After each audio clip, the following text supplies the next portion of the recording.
Assalamualaikum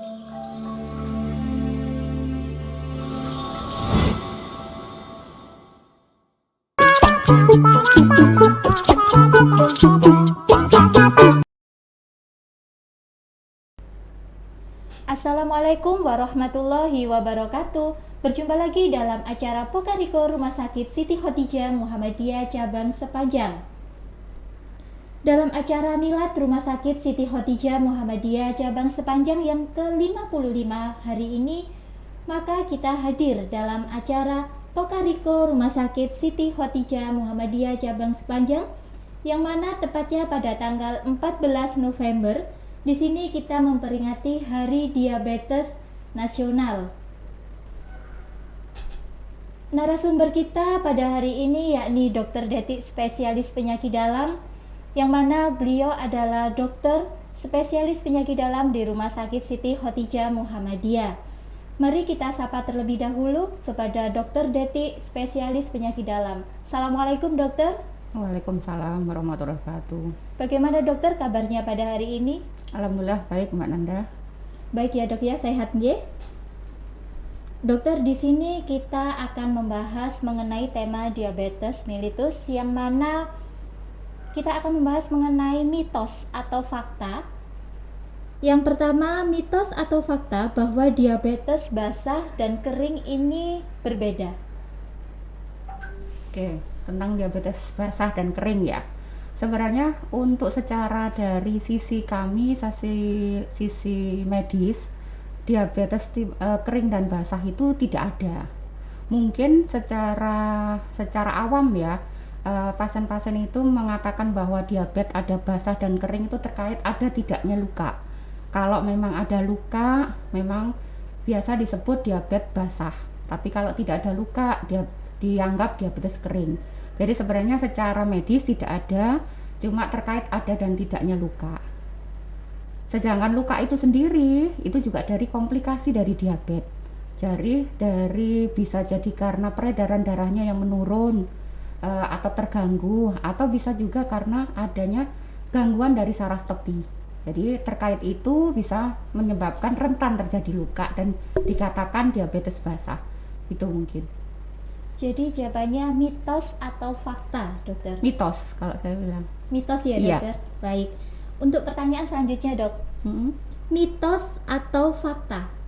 Orang yang rutin melakukan olahraga akan terhindar dari penyakit diabetes.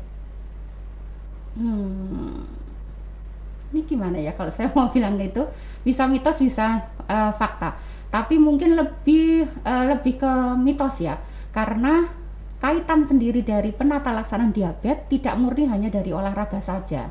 Kalau kita olahraga teratur, olahraga hampir setiap hari, bahkan olahraga dengan keras bisa, tapi cara makan atau pola makan kita tetap terganggu, gaya hidup kita tetap tidak bagus, mungkin tidak akan menjadi terhindar dari diabetes. Jadi kalau saya lebih ke mitos ya, karena terkait sama penata laksanaan atau cara yang lainnya. Baik dokter. Untuk selanjutnya dok, mitos atau fakta orang dengan mengidap penyakit diabetes tidak boleh makan nasi biasa? Nasi putih maksudnya? Iya, nasi putih.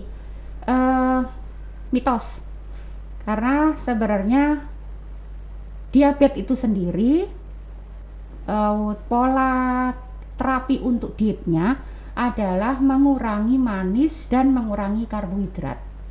Sebenarnya semua karbohidrat itu baik dan dibutuhkan oleh tubuh kita. Cuma tergantung kenapa kita lebih memilih bukan nasi atau karbohidrat yang lain. Karena kalau nasi mengendapnya atau menjadi gulanya terlalu lebih cepat, atau yang disebut indeks glikemiknya terlalu tinggi. Jadi kalau dibilang tidak boleh nasi, tidak, tapi lebih ke porsi atau ke frekuensi makannya saja.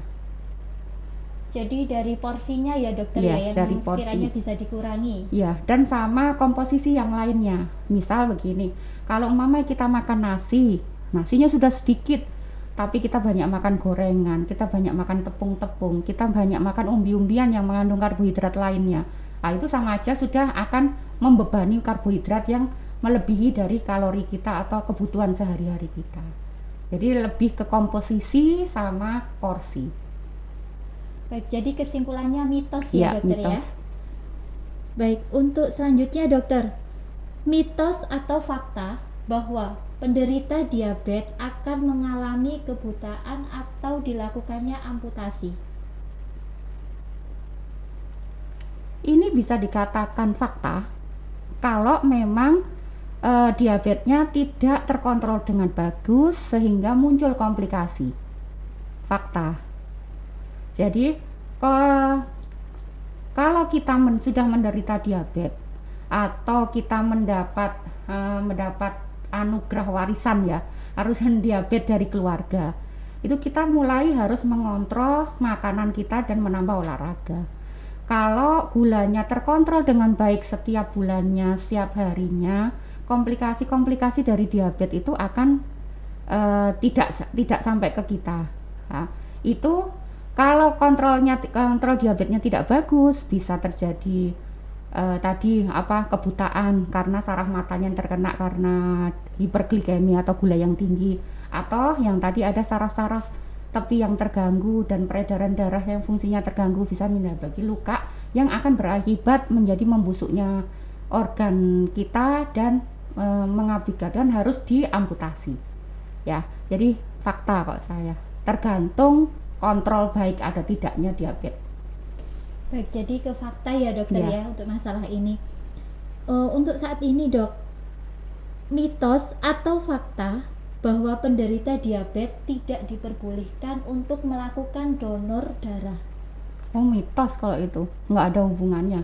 Kecuali pada saat donor kondisi gula darah pasien itu pada kondisi yang sangat hiper atau di atas 300 atau 400.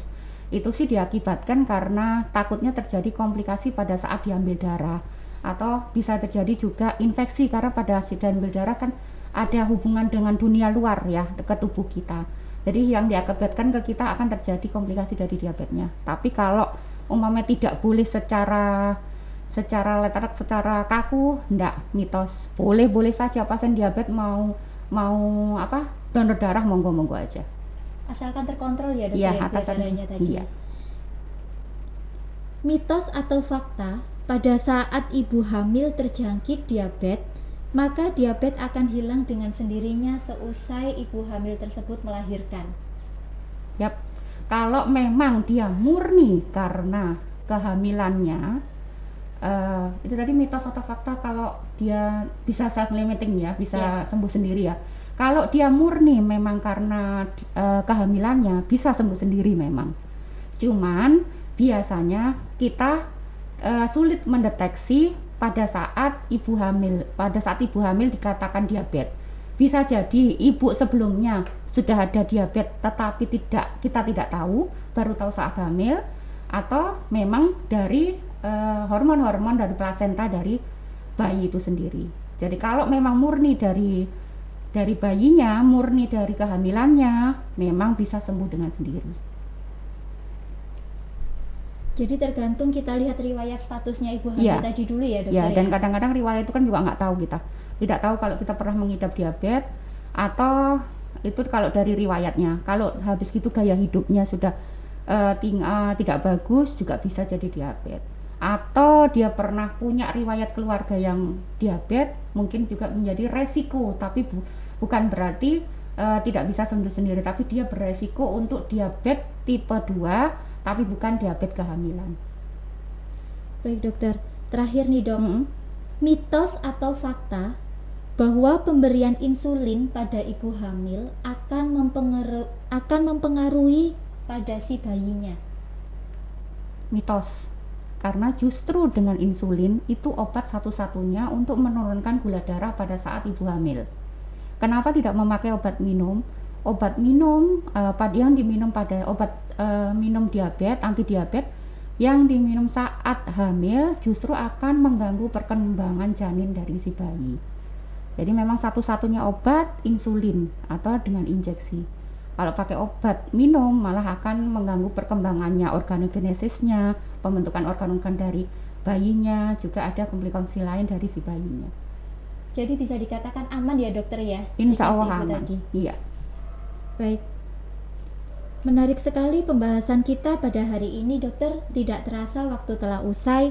Terima kasih dokter untuk penyampaian materinya pada hari ini. Untuk Sobat Pokariko dimanapun berada, mari kita cegah, obati, dan lawan diabetes sedini mungkin. Selamat beraktivitas. Wassalamualaikum warahmatullahi wabarakatuh. Waalaikumsalam.